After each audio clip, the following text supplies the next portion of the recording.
शिवपुर नाम का एक छोटा सा गांव था। यहाँ के लोग सालों से अपने शांत माहौल, अच्छे और सीधे साधे सरल जीवन शैली के लिए जाने जाते थे।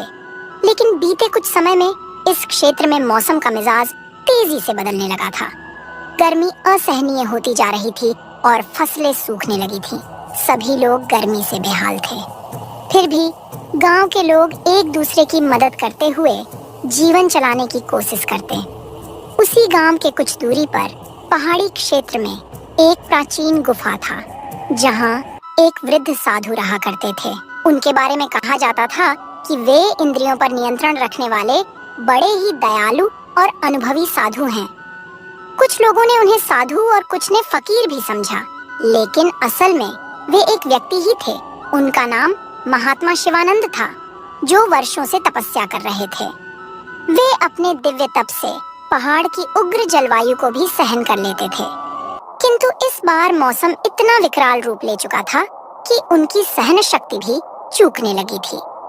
हे प्रभु, यह कैसी अग्नि परीक्षा है। मेरे शरीर की समस्त शक्ति मानो सूख सी गई है।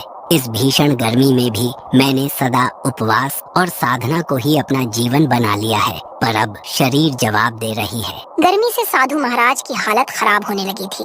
गुफा के बाहरी हिस्से में सूरज की रोशनी इतनी तीव्र थी कि अगर कोई बाहर खड़ा होता तो कुछ ही देर में पसीने से लथपथ हो जाता। पहाड़ी इलाका में जो छोटे मोटे तालाब थे वह भी सूख चुके थे और वह पानी के बिना और भी तड़प रहे थे। ऐसे में साधु बाबा ने सोच लिया कि आज उनको किसी भी तरह गांव जाकर लोगों से सहायता लेना ही पड़ेगा। गुफा में अब और रुकना जीवन के लिए खतरा हो सकता है। सुबह का समय था, पर धूप इतनी तेज कि लगती थी कि मानो दोपहर हो गई है। साधु शिवानंद अपने शरीर को संभालते हुए धीरे धीरे पहाड़ से उतर रहे थे। उनकी चाल डगमग हो रही थी, कंठ सूख चुका था, पर मन में अभी भी उम्मीद थी कि गांव के लोग उनकी सहायता जरूर करेंगे।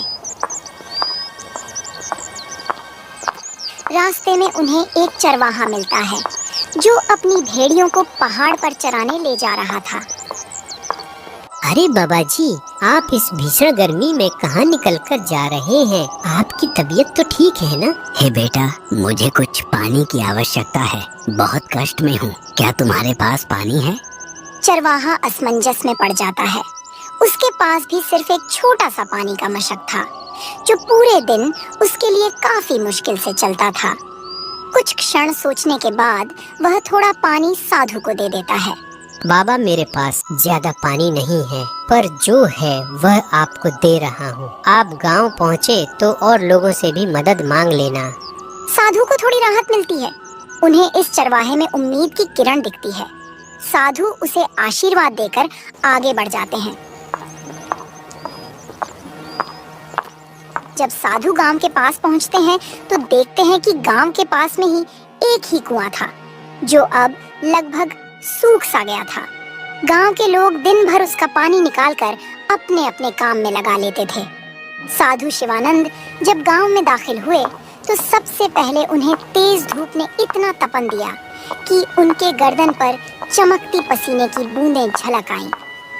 गांव की गलियों से गुजरते हुए वे देखते हैं कि अधिकतर मकान मिट्टी के बने थे। कुछ बैल बेचैन होकर तड़फड़ा रहे थे। थोड़ी दूर जाने पर साधु को कुछ लोग दिखाई